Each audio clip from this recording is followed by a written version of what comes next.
Hello दोस्तों, स्वागत है आपका हमारे चैनल पे जिसका नाम है एजुकेशन अड्डा। और आज का हमारा टॉपिक है इंडियन एजुकेशन कमीशन 1882, जिसे कि हम हंटर कमीशन के नाम से भी जानते हैं। और आज हम कवर करेंगे that what is the concept of Indian education commission, इसके रिकमेंडेशन, इसके मेरिट्स एंड डीमेरिट्स। एंड दोस्तों, मेरे जो नोट्स है वो इंग्लिश में है, पर मैं उसे हिंदी में भी एक्सप्लेन करूँगा, तो होपफुली आप लोगों को समझ में आए। अगर समझ में इसे लाइक, शेयर एंड सब्सक्राइब जरूर करें। इंडियन एजुकेशन कमीशन यानी कि Hunter commission, it was set up in 1882। भारत में शिक्षा के इतिहास में ये एक महत्वपूर्ण कदम था। ऐसी शिकायतें थी कि 1854 के वुड डिस्पैच का ठीक से पालन नहीं किया गया था। So the commission was made to review the progress of Indian education system since the recommendation of Wood Dispatch had not been implemented properly and Indians were upset with it. भारतीय शिक्षा प्रणाली की प्रगति की समीक्षा यानी एनालिसिस करने के लिए एक आयोग बनाया गया, क्योंकि 1857 के विद्रोह के कारण काफ़ी रिकमेंडेशन जो वुड डिस्पैच ने किया था वो सब सफल नहीं था, उसे किया नहीं, वो हो नहीं पाया था, जिसके कारण भारतीय लोग काफ़ी नाखुश थे।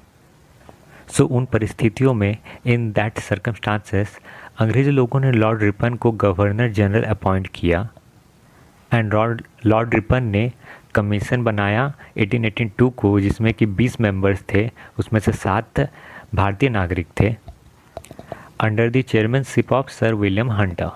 सर विलियम हंटर उस कमीशन के चेयरमैन थे। According to Hunter, Wood Dispatch was a good commission, only it's lacking behind in some point. Hunter का मानना था कि जो वुड डिस्पैच था वो एक अच्छा कमीशन था, बस कुछ कमियां थी इनमें, तो इसे सुधारा जा सकता था। इसीलिए इस आयोग ने भारतीय शिक्षा प्रणाली का अध्ययन किया और भारतीय सदस्यों से इसका सुधार के लिए कोई उपाय मांगे, जिससे कि एजुकेशन सिस्टम को और भी बेहतरीन किया जा सके। और इसलिए मेंबर्स के यानी कमीशन के मेंबर्स ने 10 महीने तक सर्वे किया, भारत के विभिन्न क्षेत्रों में जाके वहाँ के एजुकेशन नीड्स को समझा एंड अपनी एक रिपोर्ट प्रिपेयर की जो उन्होंने 1883 को सबमिट किया, और वो रिपोर्ट टोटल 60 पेजेस की थी। ये कमीशन को क्वाइट सक्सेसफुल कमीशन कहा जाता है, क्योंकि इसमें इंडियंस लोग इंक्लूडेड थे और इंडियंस लोग भारत की नीड्स को जानते थे। सो ये था हंटर कमीशन। अब हम चलते हैं इसके रिकमेंडेशन की ओर। अंडर प्राइमरी एजुकेशन, कमीशन ने कहा primary education should be regarded as education of masses, यानी कि मास एजुकेशन को प्रमोट किया जाना चाहिए, यानी ज़्यादा से ज़्यादा लोगों को प्राइमरी एजुकेशन प्रोवाइड किया जाए। Education should be able to train the people for self dependence, education ऐसा हो कि व्यक्तियों को सेल्फ डिपेंडेंट बनाया जा सके। Medium of instruction in primary education should B mother tongue, जो प्राइमरी एजुकेशन में जो भाषा का प्रयोग हो मातृभाषा का प्रयोग हो। Appointment of teachers should be made by district authority and approved by the government, जो टीचर की अपॉइंटमेंट हो वो बाय डिस्ट्रिक्ट अथॉरिटी हो एंड अप्रूव बाय गवर्नमेंट हो। Spread of primary education for tribal areas and backward peoples should be the responsibility of government, जो primary education की spreading हो वो गवर्नमेंट की रिस्पॉन्सिबिलिटी होनी चाहिए। Secondary education, government should open a school in under privilege area, government की duty बनती है कि वे स्कूल खोले अंडर प्रिविलेज एरियाज़ में।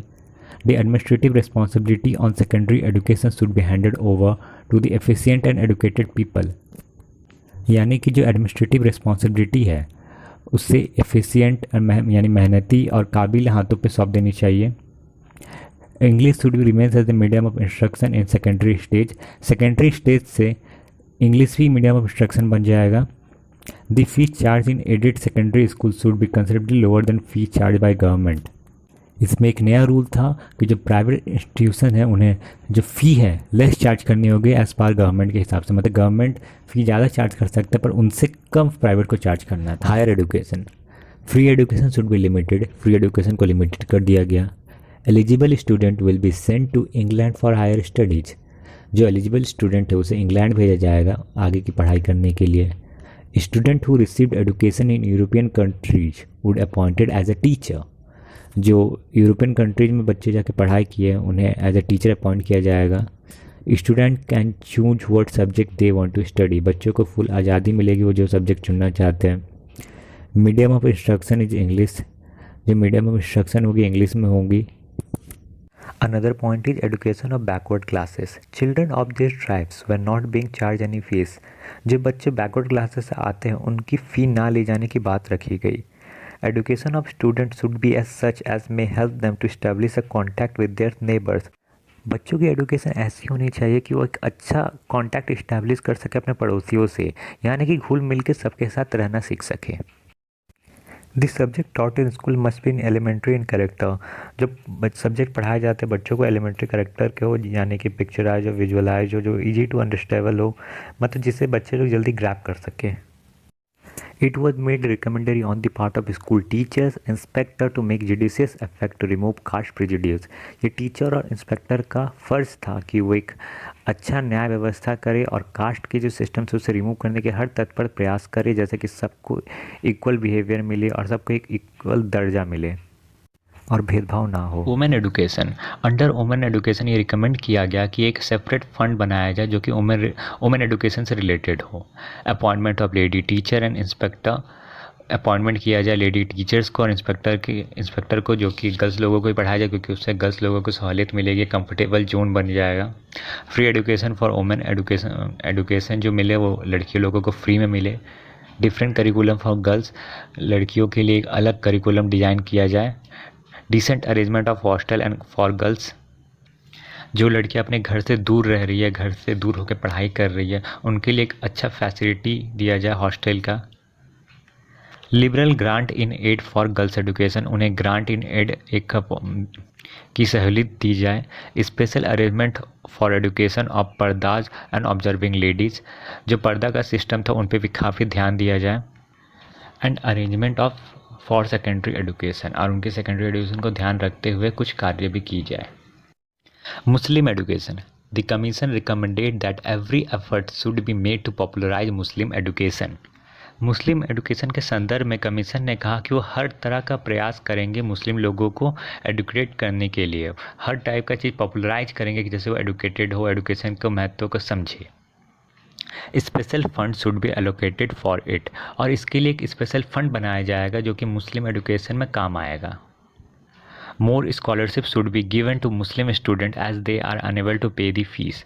मुस्लिम लोग काफ़ी गरीब थे और अनपढ़ थे, तो उन फ़ी तो पे नहीं कर सकते थे, तो उनके लिए एक स्कॉलरशिप प्रोग्राम बनाया जाएगा जैसे कि उन्हें फ़ी की देने की ज़रूरत ना पड़े. और उस पॉइंट ऑफ टाइम में मुस्लिम लोग काफ़ी पढ़े लिखे नहीं थे, उनके लिए एडुकेशन कोई खास महत्व नहीं था, तो इसीलिए ये रिकमेंडेड किया गया था कि उन लोगों को पढ़ाया जाए.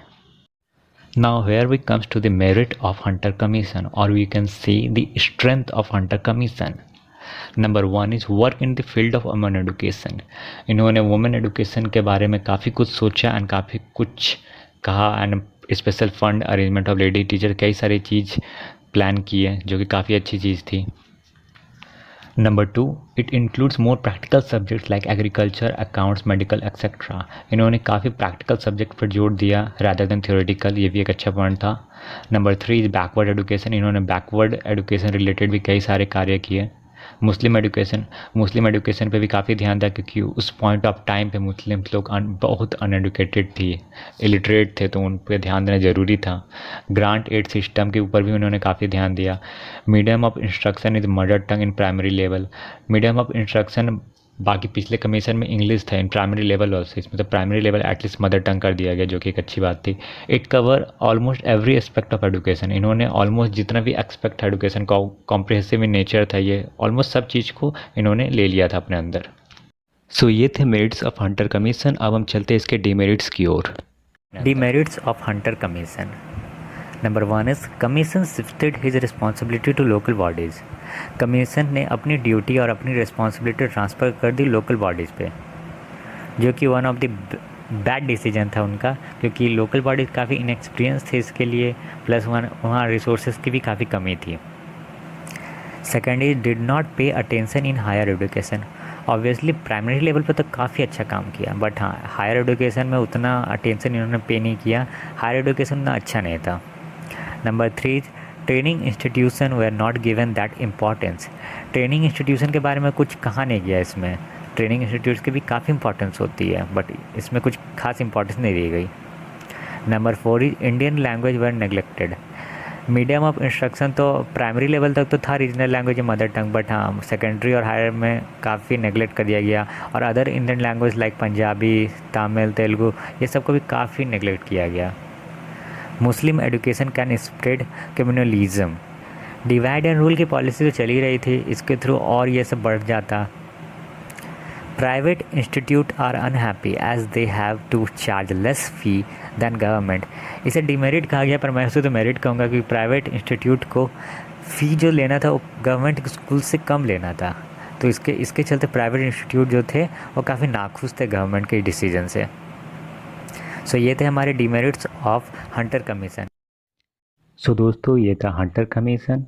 अगर ये वीडियो आपको अगर अच्छी लगी हो तो प्लीज़ इसे लाइक, शेयर एंड सब्सक्राइब ज़रूर करें। Thank you for watching.